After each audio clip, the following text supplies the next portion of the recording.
the KMNN studios, this is the Kids Morning News Network.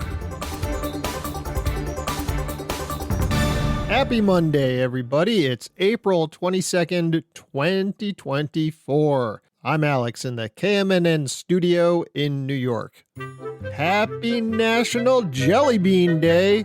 It's hard to say when jelly beans were invented, but we do know that people have been enjoying them since at least the late 1800s. So, it's a treat with some history. Today is Earth Day. Earth Day is a giant celebration all about our amazing planet. It's a day to show how much we care about the Earth and to think about how we can keep it healthy. And no matter what age you are, you can totally be an Earth Day superhero. The theme this year is Planet versus Plastics. EarthDay.org, which is the organization that puts this all together, is setting a goal for 60% less plastic to be made by 2040. EarthDay.org says that more plastic has been made in the past 10 years than in the entire 20th century. That's all those years that began with 19, so 1900 until 1999. Plastic takes a lot of resources to make. It comes from oil, and when it's thrown away, well, number one, it lasts a really long time, and number two, when it starts breaking down, it puts all kinds of chemicals and waste into the environment. Now, that's not to say that plastic isn't amazing. It is, and we are lucky to have it. But, like with anything, too much is not a good thing. But Earth Day is about much more than plastic. You can also help out by saving energy in easy ways, like turning off lights when you leave a room, or unplugging electronics you're not using. You can get planting, plant a tree, a garden, even some flowers in pots. Plants help clean our air and make our planet prettier.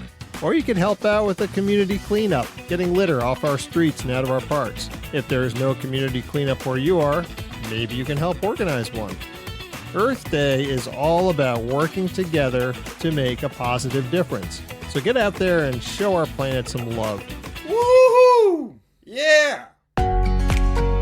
In England, an 11-year-old girl named Ruby Reynolds was looking for fossils when she saw something unusual. Unusual, I'll say. Scientists say that what Ruby found, a fossil, this was back in 2020, was part of a whole new species. And not just any whole new species.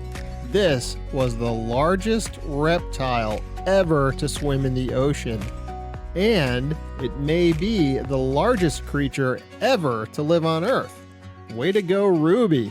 Until her find, the blue whale was known to be the largest creature ever. Yes, bigger than dinosaurs. But by looking at the size of a piece of jawbone that Ruby found, they think that this creature may have been even bigger. It's the type of dinosaur called an ichthyosaur, or fish lizard. What's really cool is that the very first ichthyosaurs were found in 1811 by a 12-year-old girl named Mary Anning and her brother. So Ruby Reynolds finding the biggest ichthyosaur ever, that makes perfect sense. She's just keeping up a good tradition. It's riddle time. The riddle from Friday was, what can you keep even after you give it to someone? The answer is your word. Your word is like when you promise that you're going to do something. All right, today's riddle, I have a head and a tail, but no body. What am I? That's an easy one. I have a head and a tail, but no body. What am I? Answer on Wednesday. I want you to imagine living in a space the size of a garden shed for an entire year, never leaving it. What would you bring with you? What kinds of food would you eat? You don't have electricity, so there's no fridge.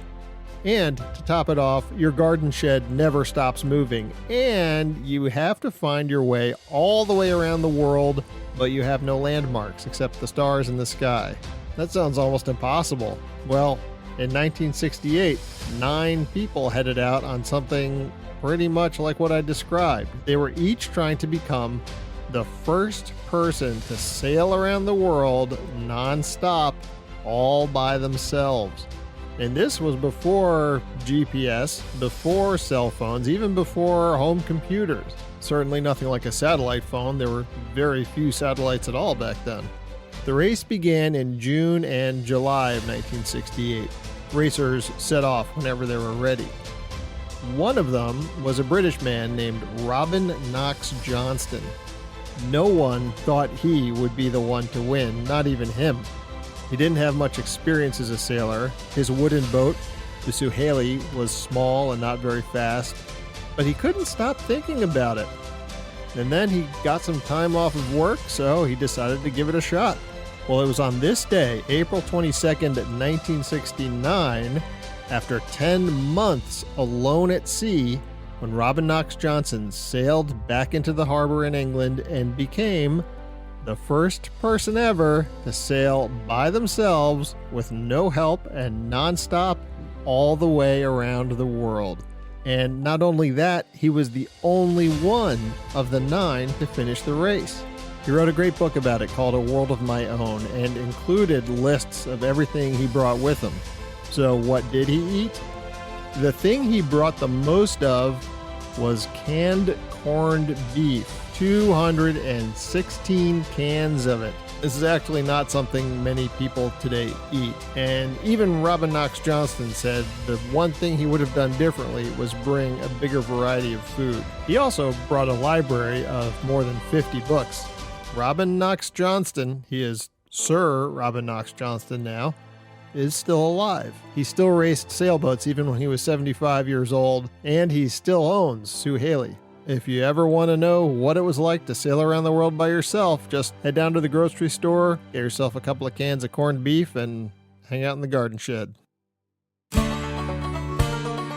The weather was a big concern for Robin Knox Johnston, of course. Your weather may be a little cooler than it was last week, but unless you're in Minnesota or Florida, you'll probably have sunny skies. So enjoy. Well, that's the show. Thank you very much for listening. If you like this episode, please give me some stars on your podcast app and share and spread the word about the Kids Morning News Network. Grown-ups, if you'd like to become a supporter, there's a link in the episode description. I'll be back Wednesday. I hope you are too. From the KMNN Newsroom, this is Alex, signing off.